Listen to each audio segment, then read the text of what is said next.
அன்பு தமிழ் நெஞ்சங்களுக்கு வணக்கம்.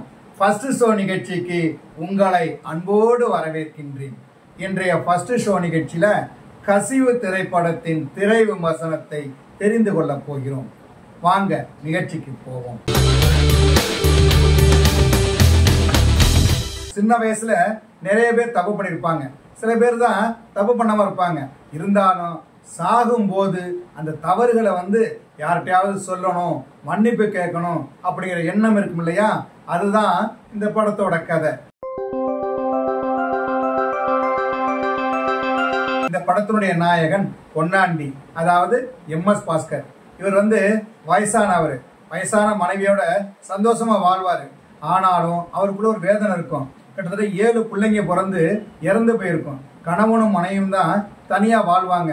அந்த ஊர்ல இருக்கிற சின்ன பசங்கள்லாம் அவரை கண்டாலே பிடிக்காது. என்ன பண்ணாங்கன்னு தெரியல, அவங்கள கண்டாலே இவரும் துரத்துவாரு. பசங்களும் அவரை தூங்க விடாம ஏதாவது பண்ணிட்டே இருப்பாங்க, சிம்மிசம் பண்ணிட்டு இருப்பாங்க. முன்னாடி போக விட்டு பின்னாடி ஏதாவது சொல்லுவாங்க.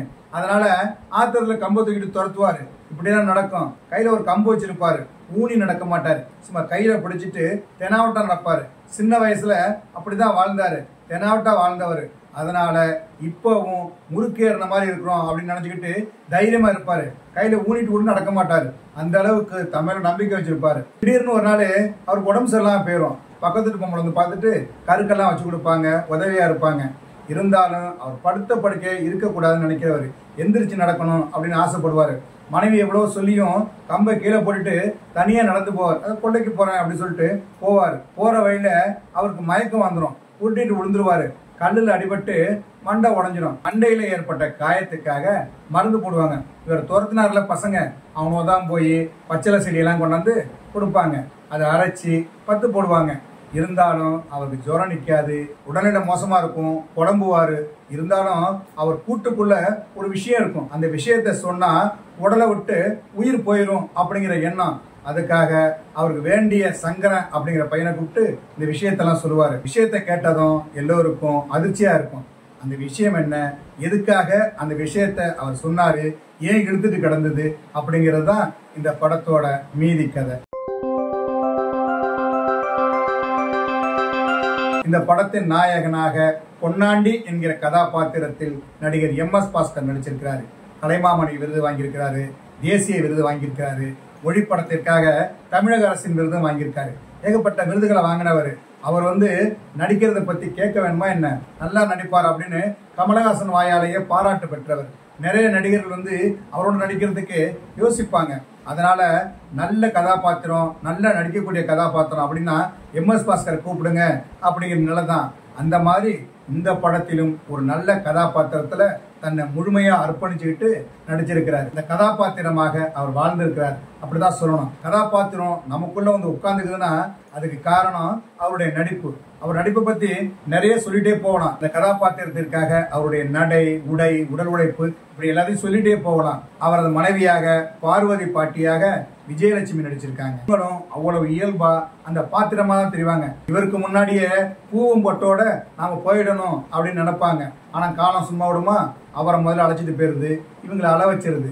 அப்படி ஒரு கதாபாத்திரம் நல்லாவே பண்ணியிருக்கிறாங்க. எம்.எஸ். பாஸ்கரின் இளம் வயது வேடத்தில் நடித்தவரும் மிகச் சிறப்பான நடிப்பை வழங்கி இருக்கிறார். சிறுவன் சங்கரனாக அர்ஜுனன், அலோ கந்தசாமி, தாரணி சுரேஷ்குமார், ராகுல், எஸ். ராஜகுமாரி, ஆர். ரஞ்சித் குமார், வேல் கார்த்திக், சிறுவர்கள் அப்படின்னு இந்த படத்துல குறைந்த கேரக்டர்கள் தான். எல்லாருமே அந்த பாத்திரமா தான் தெரியுறாங்க.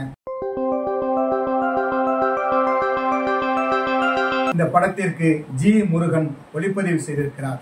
அழகான கிராமம், அது கரிசல் பூமி. அங்க நடக்கின்ற சம்பவங்களை நாம நேர்ல பாக்குற மாதிரி, படத்தோட ஒன்றி போய் நாம நேர்ல அங்க இருந்து பாக்குற மாதிரி இந்த படத்திற்கு ஒளிப்பதிவு செய்திருக்கிறார். அங்க நடக்கிற வாழ்க்கை, அந்த பசங்க, இந்த பெரியவர், அவர்களோடு வாழ்ந்த ஒரு அனுபவத்தை தனது ஒளிப்பதிவு மூலம் தந்திருக்கிறார் முருகன். 1 மணி நேர படம் தான். படம் போறதே தெரியாத அளவுக்கு ஒளிப்பதிவாளர் எப்படி நம்மளை கட்டி போட்டாரோ அதே மாதிரி இசையமைப்பாளர் ஜெயா கே தாஸ் இந்த படத்திற்கு இசையமைத்திருக்கிறார். பட நடிகரும் அவருடைய இசை கவனிக்க வைக்குது. அதான் இசை இருக்குது, இசை தெரியாத அளவுக்கு இசை இருக்குது. படத்தோட ஒன்றி போய் நம்ம பார்க்கின்ற அளவுக்கு இந்த இசை இருக்கிறது. தனுஷ் நடித்த அசுரன் திரைப்படத்தை பார்த்திருப்பீங்க. இந்த படத்தினுடைய கதை வந்து வெக்கை. இந்த கதையையும் பூமணி தான் எழுதியிருந்தார். அதே மாதிரி இந்த சிறுகதையும் பூமணி தான் எழுதினார். அவர் நிறைய நாவல்கள் எழுதியிருக்கிறாரு, சிறுகதைகள் இருக்கிறாரு. அவருடைய அஞ்ஞாடி அப்படிங்கிற நாவல் வந்து சாகித்ய அகாடமி விருது பெற்றது. அப்படி புகழ்பெற்ற நாவலாசிரியர் பூமணியோட கதை தான் இந்த படத்தின் கதையும். இவரே வந்து ஏற்கனவே கருவேலம்பூக்கள் அப்படிங்கிற படத்தை NFDC-க்காக எடுத்திருக்கிறாரு. அவர் வந்து மீண்டும் தன்னுடைய கதையை கதை மாதிரியே இருக்கணும், வேற மாதிரி தெரியக்கூடாது, கமர்ஷியல் சேர்க்கக்கூடாது அப்படின்னு சொல்லி கதையை கொடுத்திருக்கிறாரு. அதை வந்து புதியவர் பரதன் செண்பகவல்லி அப்படிங்கிறவரு இயக்கி இருக்கிறாரு. இயக்கும்னு சொல்ல முடியாது, அதாவது ஒரு இயல்பான கதை, அது என்ன தேவையோ அது அப்படியே கொடுத்திருக்கிறார். திரையில ஒரு நாவலை படித்தது போன்ற உணர்வை தான் இந்த படம் ஏற்படுத்துது. அந்த அளவுக்கு சிறப்பான இயக்கத்தை செய்திருக்கிறார் இயக்குனர். நல்ல படங்களை, இயல்பான படங்களை விரும்பி பார்க்கும் ரசிகர்களுக்கு இந்த படம் ரொம்ப பிடிக்கும். அதாவது இருக்கையோட கட்டி போடுதுன்னு சொல்லுவாங்கல்ல, அது மாதிரி படத்தோட கட்டி போடுகின்ற அனுபவத்தை இந்த படம் தரும். பல சர்வதேச பட விழாக்கள்ல கலந்துகிட்டு நிறைய விருதுகளையும் பாராட்டுகளையும் குவித்த இந்த படம் OTT+ல வெளியாயிருக்குது. நீங்களும் பாருங்க, மகிழ்ச்சி அடைவீங்க, சந்தோஷப்படுவீங்க, ஒரு நல்ல வாழ்க்கையை வாழ்ந்த ஒரு அனுபவம் கிடைக்கும். நம்ம சின்ன வயசுல ஏதாவது ஒரு தவறு செய்யறோம் இல்லையா, அது இறக்கும் போதுதான் ஞாபகத்துக்கு வரும்னு சொல்லுவாங்க.